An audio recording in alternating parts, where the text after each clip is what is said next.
Mainit na sinalubong ng fans sa Macau si pambansang kamao Manny Pacquiao.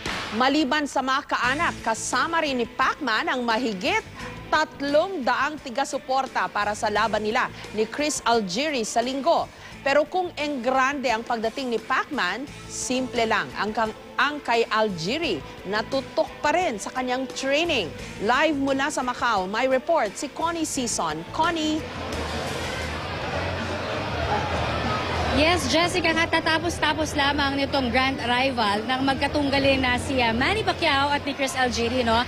At nakita talaga natin, as always, no, tuwing nag-attend tayo ng grand arrival, yung warmth talaga ng mga fans na nag-aabang, ano? As early as 7 p.m. kahit 9 p.m. pa ang talagang grand arrival, meron na talaga nag-aabang at nagtatanong dito mismo sa Venetian Hotel at nakaabang kung kailan nga sila makakakita nga ng kanilang mga idolo, no?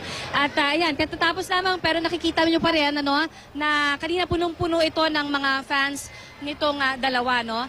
Ganyan-ganyan din, Jessica, ang nasaksihan natin kaninang tanghali nang magpunta naman itong ating pambansang kamao, no, para i-meet and greet naman ang mga daang-daan na mga empleyado naman ng Venetian Hotel. Panoorin po natin ito.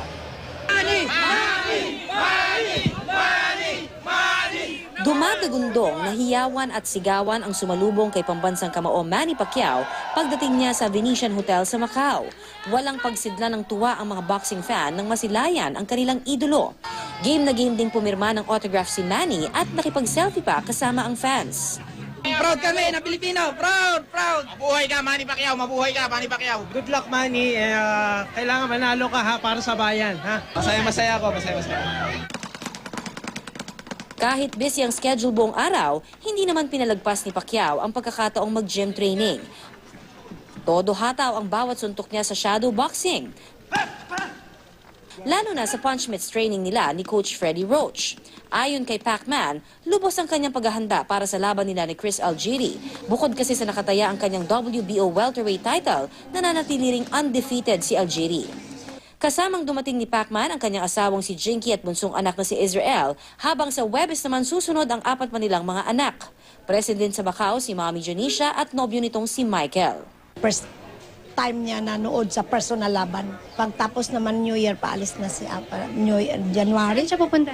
Abroad. Bukod sa mga kaanak at Team Pacquiao, nagsama rin ang pambansang kamao ng mahigit 300 mga bisita. Sa dami nila, kinailangan ng 2 Airbus A320 para lamang makasama ang mga ito. Lahat ng kanilang gastusin, sagot ng pambansang kamao. Pinadala ang email sa akin sa bahay at pinadadala yung passport ko sa Jensen. Masaya. Very proud talaga ako. Hindi niya ako nakakalimutan. Talagang iba si Manny. Pero kung enggrande ang pagdating at naging pagsalubong kay Pacman sa Macau, simple lang naman ang kay Chris Algieri. Sa isang makeshift gym na ito sa The Venetian, nag-ensayo kaninang umaga si Algieri. Anya, mas mainam daw na kakaunting tao lang ang nasa kanyang pagsasanay. Mas makakapag-focus daw kasi siya sa kanyang paghahanda para sa laban nila ni Pacman. This has been a professional camp. You know, I've said that I've always trained like a champion, but now I've actually been treated like one.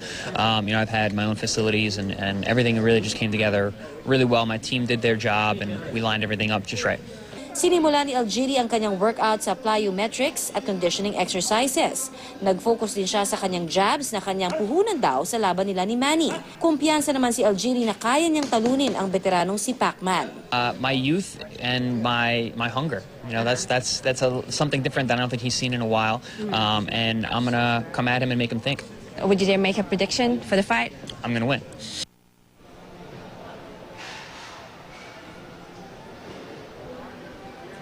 Jessica, parang hindi tayo umalis ng Pilipinas, ano? Sa dami ng mga Pilipino na nakikita natin ngayon dito sa Venetian Hotel na dumayo pa ang ilan mula sa iba't ibang probinsya dyan sa Pilipinas para lamang talaga makapanood sa linggo sa laban nila ni Chris Algieri.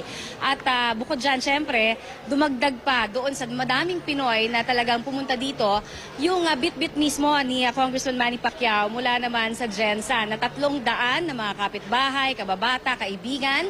At syempre yung mga ilan pang mga kasama niya sa Kia Motors na mga basketball players din at of course ang Team Pacquiao. Jessica? Alam mo, Connie, pihado. Yun ang tinatanong Chuck ng marami ngayon. Sino ba yung mga napakaswerteng mga nilalang na yan na inilibre ni Pacquiao? Eroplano, hotel, lahat na. Bakit ba hindi tayo nasali doon? Yun ang siguradong tinatanong. Oo, talaga Jessica. Alam mo, sila rin in disbelief, ano? Yung mga kapitbahay niya ito, no, from way back talaga nakikita natin na yung mga nakausap natin, talagang gulat na gulat dahil pinapuntahan pa ni Manny sila, no, doon sa dati nilang tahanan, malapit pa doon sa kung saan nagtitinda si Manny ng pandesal para lamang abisuhan ang lahat na maghanda na, mag-apply kung walang passport, magpa-apply na ng passport at ipadala ito sa kanyang mansyon dahil kukunan nga daw sila ng flight dito na sa Macau. At alam mo, itong mga kapitbahay na ito ay talagang labis ang pagkatuwa, Jessica, dahil more than anything, more than siguro yung airfare, libreng lahat ng pagkain at hotel accommodation, ang kinatutuwa nila talaga ay hindi nakalimot ang pambansang kamao sa kanila kahit pa malayo na ang narating nito. So, malamang ito yung sinasabi siguro ni Pacquiao na balang araw, maililibre din niya lahat ng mga taong nakatulong sa kanya, yung mga kababatan niya, kapitbahay nila sa Jensan. Ito na yung pagkakataon na ibinigay niya sa kanila.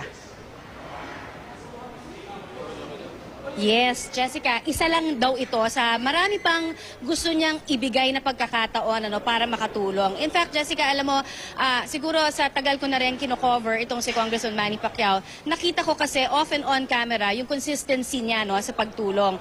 Nakikita natin na hindi nagbago at all yung lifestyle. Kung sinasabi niyo nga na talagang napakayaman, nag-iba talaga yung estado niya sa buhay, mas pinipili nito na kumain pa rin doon sa mga kinalakihan niya na mga karenderya at hanggang ngayon ay pinapapunta pa rin natin yung particularly yung favorite niya na bulaluhan doon sa Jensan. Doon pa rin siya kumakain tuwing after niya mag-jogging. So yan ang isa sa mga traits na talagang kinabibiliban ng marami sa mga taga-kababayan o taga-Jensan at maging yung mga nakaka-witness katulad natin sa media. Ibang klase talaga manlibre itong si Pacquiao. Pero mapunta tayo sa laban, Connie. Abay, ang tangkad nitong si Algieri, at Yes. matipuno rin. Dehado, hindi kaya sa reach kaya, sa height, hindi kaya dehado itong si Pacquiao. In terms of yung physical talaga na attributes nitong si Algieri, like yung height, 5'10 and a half, tapos yung reach niya, parang 4 inches talaga yung maabot pa na lamang niya kay Pacquiao, makikita natin na talagang mukhang dehado. Pero according nga kay Manny Pacquiao, may napatunayan naman at kung may mapapatunayan pa, talagang nakita naman na yan ng buong mundo dahil nga 8 division world champion na nga rin daw siya. At hindi naman ito sa pagmamayabang, sabi niya nga, pero talagang realistically speaking, meron na rin naman siyang mga natalo, katulad ni Margarito, na mas matangkad pa nga kay Chris Algieri at mas malaki pa talaga yung katawan. So, sa kanya, nasa pag-iensayo, nasa focus, nasa determinasyon talaga ang susi sa tagumpay ng kanyang mga laban.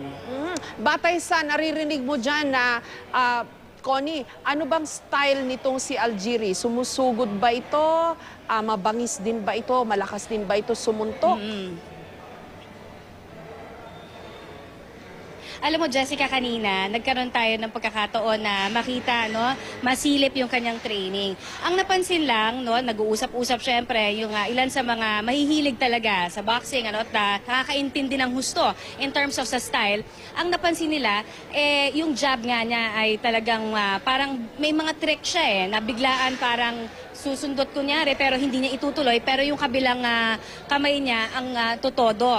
So may mga ganun siyang style na kailangan talagang abangan at pag-aralan din ng pambansang kamao dahil kung ating matatandaan, doon din siya nadali nitong nung huli naman natalo siya na talagang na-knockout siya. So may mga ganung lucky punch ika nga na pwedeng lumusot kung talagang hindi rin mag-iingat ang ating pambansang kamao. At katulad ba ng Las Vegas, Connie, may betting na rin ba dyan ngayon sa Macau? Sino ang lamang? Dumating na ba dyan si Governor Chavit Singson? Dahil di ba sabi nung nakaraan, pag dumating na raw si Chavit, ayun na, yun na yung betting. Siya ang nagdidikta ng betting, ng odds.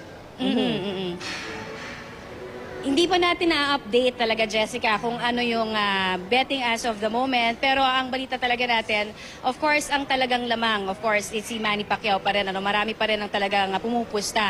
Hindi pa rin natin nakikita si Governor Chavit Singson sa ngayon. At ang balita natin kasi nagkakaproblema pa rin siya doon sa kanyang kaso sa paglipad sa ibang bansa. Pero yan ay, of course, naririnig pa rin natin, hindi pa natin siya talaga mismo nakakausap to confirm kung pupunta nga ba siya o hindi. Maraming salamat sa iyo, Connie Season, live mula po sa Macau.